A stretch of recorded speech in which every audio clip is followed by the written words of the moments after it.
आज की कहानी है एक ऐसे कैदी की जो हर बार जेल से भाग निकलता है, फिर चाहे कितनी भी सिक्योरिटी क्यों ना हो। ये कहानी है जापान के सबसे खूंखार कैदी सुजुकी की, जो इस समय जापान की सबसे हाई सिक्योरिटी जेल में अपनी सजा काट रहा है। चेकिंग ड्यूटी पर घूम रहे गार्ड्स के जाने के बाद सुजुकी अचानक मुस्कुराया और अपना एक दांत बाहर निकाल लिया। कुछ देर बाद गार्ड्स फिर से चेकिंग करने आए, लेकिन इस बार सुजुकी फरार हो चुका था। उन्हें वहाँ किसी के मौजूद होने का शक हुआ, लेकिन सुजुकी भी कोई कच्चा खिलाड़ी नहीं था। वो बिना आवाज किए रोशनी से बचता हुआ इधर से उधर छुपता रहा। जब गार्ड्स ने आइसोलेशन सेल की दोबारा चेकिंग की तो वो समझ गए कि सुजुकी भाग चुका है। उन्होंने तुरंत बाकी के गार्ड्स को बुलाया और देखते ही देखते वहाँ भीड़ इकट्ठा हो गई। जब सुजुकी छत से भाग रहा था तो जोर जोर से जेल के सायरन बजने लगे। अचानक जोरदार बारिश शुरू हो गई और हमें पीछे की कहानी दिखाई जाती है। 12 साल पहले कुछ कैदियों को एक जेल में लाया गया था। उनमें से एक सुजुकी भी था जो वहाँ 10 साल की सजा काटने आया था। क्योंकि वो कभी कुछ बोलता नहीं था तो सबने मान लिया कि वो शायद गूंगा है। उसकी छाती पर माउंट फिजी का उल्टा टैटू भी था। सुजुकी उस समय भी जेल से भागने के लिए मशहूर था और अब तक 3 बार ऐसा कर चुका था। इसके बाद सुजुकी को एक छोटे से कमरे में लाया गया जहाँ सिर्फ एक रोशनदान था। उसने रोशनदान को ध्यान से देखा। उसके दिमाग में जरूर कुछ चल रहा था। बाहर गार्ड ने जेल के वार्डन मिस्टर कानीमुरा से कहा कि सुजुकी इस बार तो हरगिज नहीं भाग पाएगा, लेकिन जैसे ही उसने शीशे से देखा सुजुकी तो पहले ही गायब हो चुका था। वार्डन ने पूरे शहर को घेरने के ऑर्डर्स दिए ताकि सुजुकी किसी भी हालत में बच न पाए, लेकिन गार्ड्स ने तो उसे 20 ही मिनट में पकड़ लिया। पता नहीं क्यों पर सुजुकी ट्रेन की पटरी पर सीधा भागता जा रहा था। इसके बाद उसे फिर से उसी कमरे में कैद कर दिया गया,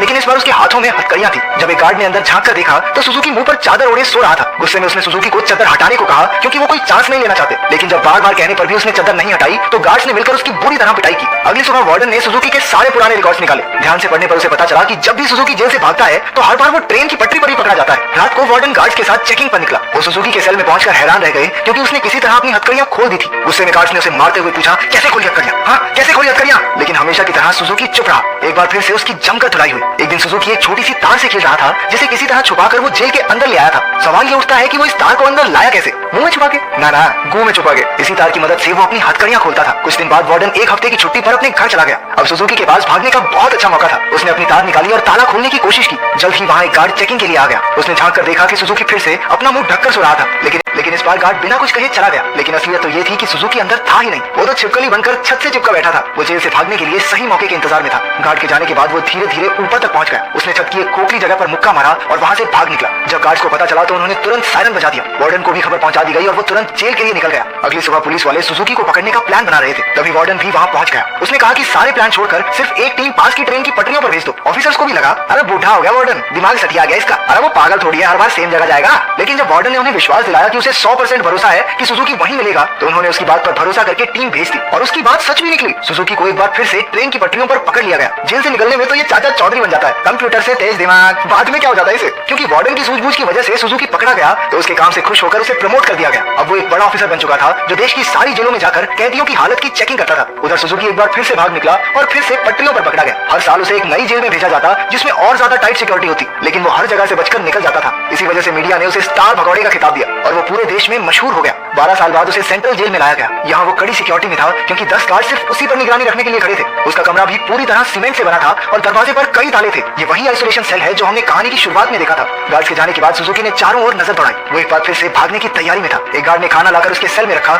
लेकिन उसके जाने से पहले ही सुजुकी ने उसे पकड़कर हथकड़ी लगा दी। गार्ड ने तुरंत सीटी बजा दी जिससे कई और गार्ड्स वहाँ आ पहुंचे। उन्होंने मार मारकर उसकी बुरी हालत कर दी। होश आने पर सुजुकी ने दरवाजे से गार्ड्स को जाते देखा। उसके चेहरे से खून टपक कर लोहे की सलाखों पर गिर रहा था। अगली सुबह गार्ड्स ने उसकी हथकड़ियों पर कुछ और पेच कस दिए ताकि इस बार वो उन्हें खोल ना पाए। जाने से पहले वो एक बार फिर से उसके शरीर की थोड़ी मेंटेनेंस करके गए। इसी तरह सुजुकी के दिन बीत रहे थे। वो जानबूझकर गार्ड से पंगे लेता, वो उसे मारते और फिर वो अपना खून लोहे की सलाखों पर टपकाता। एक दिन गार्ड्स ने उसे इतना मारा कि उसका दांत टूटकर गिर गया, लेकिन सुजुकी ने उसे उठा लिया और उसे देखकर अजीब तरीके से मुस्कुराने लगा। ऐसा लग रहा था जैसे ये सब उसके प्लान का ही हिस्सा है। इसके बाद सुजुकी दीवार पर अपने दांत से कुछ बनाने लगा। कुछ हफ्तों बाद सुजुकी ने एक और गार्ड पर हमला कर दिया। इस बार उसे सबसे खतरनाक सजा दी गई। उन्होंने उसे एक लंबी जंजीर से बांधकर ऊपर लटका दिया। 1 साल बीत गया और सुजुकी अभी भी सजा काट रहा था। उसकी हालत बहुत बुरी हो चुकी थी। शरीर सड़ने लगा था और उसके घावों पर कीड़े पड़ चुके थे। आखिरकार उस शाम गार्ड्स ने आकर उसकी जंजीरें खोल दी। पूरे 1 साल बाद उसे चैन की सांस आई थी। उधर पुराना वार्डन मिस्टर कानीमुरा वहाँ की जांच करने पहुंचा। उसने आइसोलेशन सेल में जाकर देखा कि सुजुकी की हालत बहुत खराब थी, लेकिन वो उसे नजरअंदाज करके वहाँ से चला गया। इसके बाद वही रात आई जहाँ से कहानी की शुरुआत हुई थी। जब बाहर बिजली कड़कने लगी तो सुजुकी ने अपने प्लान को अंजाम दिया।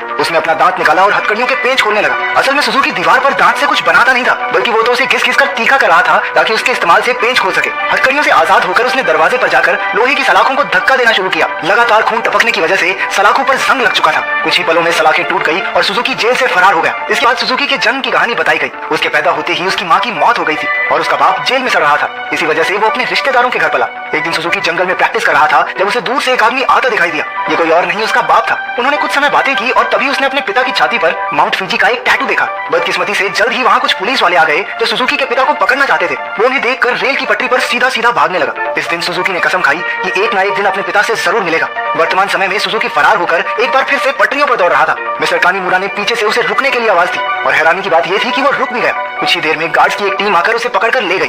देश की सबसे कड़ी सिक्योरिटी की जेल भी सुजुकी को नहीं रोक पाई, इसलिए मिस्टर कानीमुरा ने उसे धरती की सबसे खतरनाक जेल प्रिजन आइल में भेजने के ऑर्डर्स दे दिए। प्रिजन आइल किसी मामूली जेल की तरह नहीं थी। वो समंदर के बीचों बीच बनी थी जहाँ लगातार तेज बहाव रहता था और सबसे जरूरी बात वहाँ ट्रेन की पटरी तो बिल्कुल नहीं थी और तो और समंदर शार्क से भरा हुआ था, इसलिए वहाँ से भागकर बच निकलना एकदम नामुमकिन था। जेल के अंदर के हालात भी इतने ही खतरनाक थे। पूरी जेल में चारों ओर हजारों गार्ड्स थे और अगर कोई कैदी भागने की कोशिश करता तो उसे देखते ही गोली मार देने के ऑर्डर्स थे। जब सुजुकी वहाँ पहुंचा तो उसे तुरंत उसके सेल में बंद कर दिया गया। वो कोई कमरा नहीं बल्कि कुछ रॉड्स थी जिन्हें सुजुकी के शरीर के आसपास ऐसे जोड़ दिया गया था जिससे भागना तो दूर वो हिल डुल भी ना सके। उधर कानीमुरा ने जेल की लाइब्रेरी में जाकर सुजुकी के बारे में जानकारी निकालनी शुरू कर दी। ढूंढने पर उसे कुछ पुरानी फाइल्स मिली जिन्हें वो पढ़ने लगा। उधर जेल में सुजुकी ध्यान लगाकर खड़ा था। हालांकि बाकी लोगों के लिए वहाँ से भागना नामुमकिन था, लेकिन सुजुकी के दिमाग में कुछ तो खिचड़ी पक रही थी। अचानक उसने अपने दोनों कंधों को डिसलोकेट कर लिया और उस छोटी सी जगह से सिकुड़कर धीरे धीरे बाहर निकलने लगा। एक कैदी ने उसे ऐसा करते देख लिया, लेकिन वो इतना नशे में भंड था कि कुछ बोल नहीं पाया। उधर कानीमुरा अभी भी अपनी रिसर्च कर रहा था कि जेल के सायरन बजने लगे। हालांकि परेशान होने की बजाय जेल का वार्डन खुश हो गया क्योंकि वहाँ से बचकर निकलने का कोई रास्ता था ही नहीं। ऊपर से आज सारे गार्ड्स को एक कैदी को गोली मारने का मौका मिलेगा। मिस्टर कानीमुरा ने उसे समझाने की कोशिश की कि सुजुकी कोई आम कैदी नहीं है, लेकिन वार्डन ने उसकी बात को नजरअंदाज कर दिया। अगली सुबह कई गार्ड्स को बंदूकें देकर पूरे आइलैंड में फैला दिया गया। वार्डन अपने आदमियों को कुछ समझा रहा था कि वहाँ मिस्टर कानीमुरा आ गया। उसने वार्डन को बताया कि सुजुकी असल में अपने बाप को ढूंढने आया है जो इसी आइलैंड पर कैद है। ये सुनकर सब हक्के बक्के रह गए और तभी सुजुकी की असलियत का खुलासा हुआ। असल में अब तक जो भी हुआ